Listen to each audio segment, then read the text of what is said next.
Ladies and gentlemen, welcome back to the Grand Slam with Mikey Franks, and in studio again, Mark Hickson is here. Hello. Because the champ is here!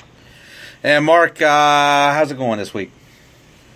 Oh, pretty shitty. I'm doing this juice fast thing from that Netflix documentary. I feel like shit. Gonna be honest with you. I've lost 8 pounds in 5 days. I went from 205 to 197, so that's kind of cool. But let's hope I don't gain it all back in like 5 days. So Well, you have had that kind of week. I have had steak twice this week, so that's amazing. there's that. Yeah, and even after my juice fast, I'm just gonna be eating vegetable shit. So Yeah, I might have steak again tomorrow. I don't know. Right. I'm having a Super Bowl party tomorrow, so chips, salsa, yeah, cheese. Yeah, you go ahead and fast. I'm gonna eat. I think I might end it tonight. Actually, that'll be 5 days. I'll be proud of myself. Well, hey, we've had a very exciting week of baseball. No, we haven't. It's been boring as shit, as usual. We had Lorenzo Cain and Christian Yelich join the Brewers, and then it's been absolutely boring. I don't know what the hell's going on. I have talked to Jake about this at length. Somebody sign somebody and get these free agents off the market. We're less than 2 weeks away from pitchers and catchers reporting for spring training. We're about 2.5 weeks away from our first spring training game, and there are 100 and some odd people on the free agent market that are waiting to go to a team and report to spring training. Nobody's getting signed, so another boring week.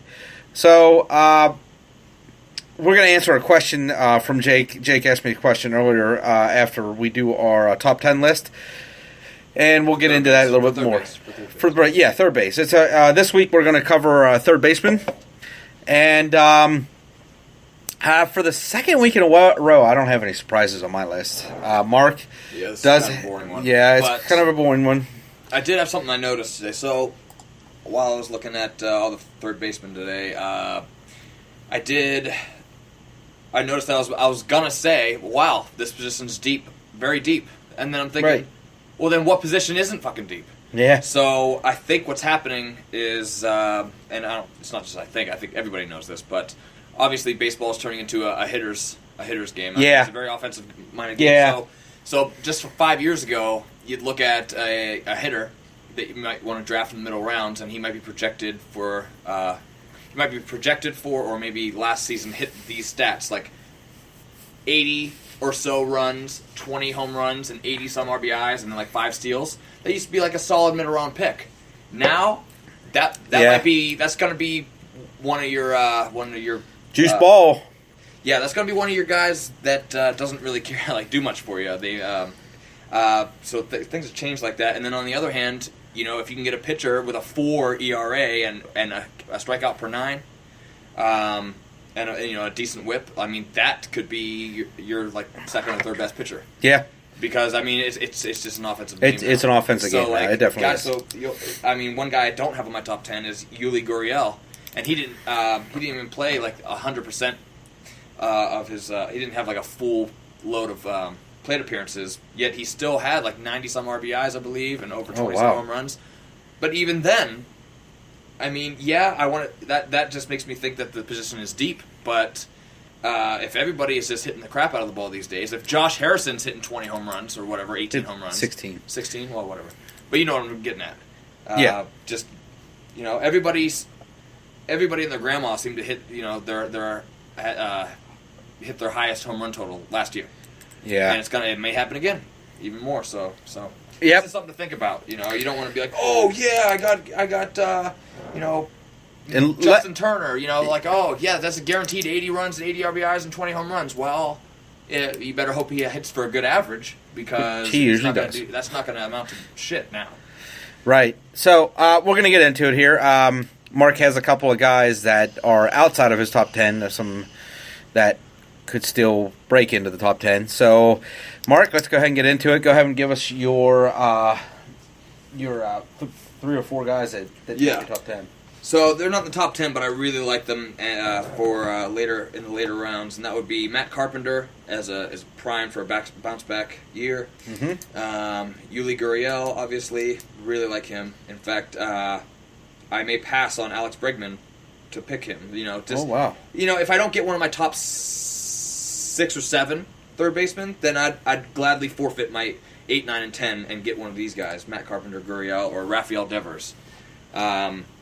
When a guy Devers, similarly to Alex Bregman, when a guy explodes onto the scene like that, and he hits that well his rookie season, and everybody always obviously remembers his bomb off of Chapman. That was sick. That was great. I have high hopes for that guy. I'd love to have him on my team. And one guy I just don't like as much as the Fantasy Pros experts is Justin Turner. I mean, I like the guy, and I like what he's about. He's a fantastic baseball player, but he had his career year at age 33.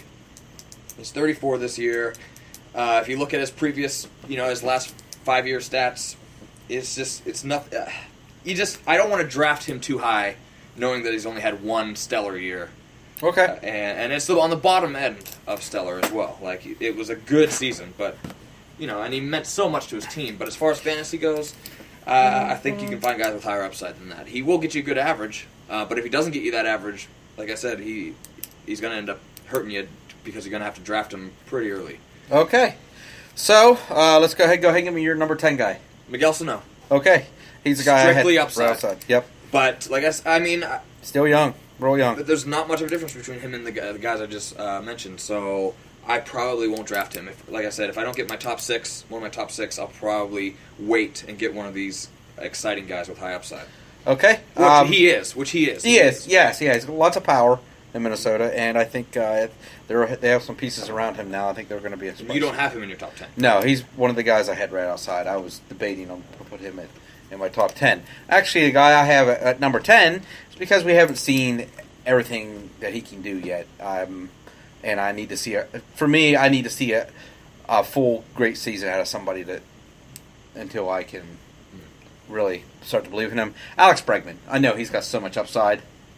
He's there. Great lineup support. Yep, lots of lineup around him. He's my number 9, so I can just go ahead and say that. He's also my number 9, so we basically have him ranked similarly. Okay. And he has, I think, guys that steal bases are a safety net. Just like I felt with Trey Turner on shortstop. I mean, even if he slumps a little bit and hits maybe around 260 and gets you, 30 bombs, but he might, or maybe even only gets you 20 bombs, he'll at least steal you something in the teams of bases, which can be important. That's that like I said before, that stolen base category, you could win that each week 3-2 or 3-1. You get 3 steals a week, you can win. You won't beat the guy that has Hamilton or Trey Turner or whatever, but if it's a 12-team league, it's 10 other teams you can beat. So okay. Right, so what's your number 9? Number 9, I actually dropped the guy down a lot of slots because he had a bad season. He got banged up. I threw Josh Donaldson down at number 9. Ouch. They lost. Well, I think the loss of Encarnacion hurt him a lot too. True. So I dropped him down to number 9 because he did have 33 home runs. But did you see how many games he played? Not very many. Right, not very many. He had an injury in I think it was 117 or something like that. Here's the big thing that scared me. Did you see how far his average actually dropped? Yeah. He had a low average season that was still good when he was with the A's. I do remember. I remember he had a couple years that were down on average. I actually kind of thought that hitting 290 and above was an outlier for him, in my opinion. Okay. I definitely didn't drop him down that far just because, look, if you can see, when he's healthy, the production's going to be there. Right, and he is 33 years old too, so he's on the wrong side of 30. Mm-hmm. My thinking is this could be what we're going to get from Donaldson from here on out: 30 homers and 270 average with around 80 RBIs. So, but he did that in 117 games. I don't know how. Well, hey, that's I mean, I get it. I will probably avoid him only because of the injury risk. Yeah. If so. That's a good point. I may... All these guys, these other 8 guys I would draft in front of him. I'm not saying he's a bad baseball player, guys. I'm just saying these are the guys I would draft in front of him. Gotcha. All right, so okay, what's your number 8 then? It's your turn to go. We have the same one for number 8. All right, so Travis Shaw at number 8. Yep. Okay. He's still young. Right, and the other podcasts I listen to daily, CBS Fantasy Baseball Today. So I think it's okay to talk about them. Yeah. It's a great podcast. I mean, when it comes to fantasy baseball, the big two are CBS Fantasy Baseball and ESPN Fantasy Focus Baseball. Okay. And feel free to listen to ESPN Fantasy Focus Baseball if you want to listen to them talk about like sewing and like other other shit in the news for 40 minutes and then talk baseball for maybe 15. Yeah. Yeah, you might chuckle, but if you actually want to listen to actual fantasy baseball talk, Fantasy Baseball Today is fantastic. Yes. And these guys had a huge boner for Travis Shaw last year before he really did anything. What, he's a part-time player for the Red Sox the previous season. Yeah. They're like, he's going to play. He has got no competition there at first base. He's going to hit against lefties. And I was like, you know what? And I took him with a late-round pick last year, and he's one of those guys that I can point to.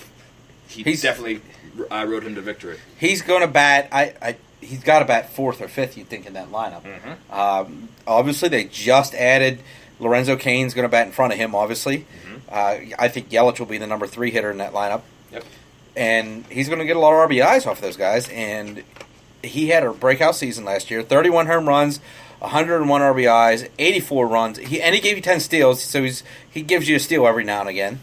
273 average, which is okay. That's not horrible. So the scary thing about his average is he started off hot. It was very front-loaded. So yes. He did. Yes. He came back down to earth, but, I mean, the other thing about him is that he didn't just, like, suck for a few years and now he had a breakout year. He just didn't have a full complement of playing time. Right. And so he finally got to play full-time in a great hitter's park. Yep. And when a guy drives in, what did he have last year? When a guy drives in 101 runs, they're not going to take him out of the cleanup role this year. Which was the second most among my top 10 list out of RBIs. Obviously, you know who's going to have the most RBIs. Yeah. Yeah. So, yeah, I love Travis Shaw. I will definitely draft him ahead of guys like Bregman, Sano, Carpenter, all these types of guys, Turner. Yeah. And you know what? If I see Travis Shaw and Donaldson still there, I may, draft another high guy and forfeit Josh Donaldson so that I can pick up Travis Shaw a round or two later. Yeah. So number 7 for me is Anthony Rendon. Okay, this is where I put Justin Turner. I love what he did last year. I like what's around him in Los Angeles. That's why I think he'll get another good year. They're still expected to win the West. So I think Justin Turner will have another great year. He batted .321. He's one of the best hitters in baseball in my mind, average-wise. 21 home runs, 70 RBIs, 72 runs, and 7 stolen bases. Would you say he's almost like a poor man's Jose Ramirez? Yeah. Except he's not positional. He's not eligible at a ton of positions. But right, yeah. He's just a spark plug for that team. He is. He really is. He plays with an edge. Yep. So I just... That's why I like him. I know he's on the wrong side of 30, same as Donaldson. Yeah. He's not. That's why he'll probably never be in my top 5. But I just like what he did last year. I think you're going to get similar numbers to what he did last year. Mm-hmm. So that's why I put him there. Right. I couldn't enter him in my top 8, just because, when you get to the top 8 of a position, especially one with all these big boppers at third base, I just ask myself, can I see myself drafting him and then being frustrated with him because he's just not doing anything, and I can see that happening. I know a lot of Dodgers fans don't like to hear that. Here's the thing we're not talking about right now. How many doubles and triples did Turner have?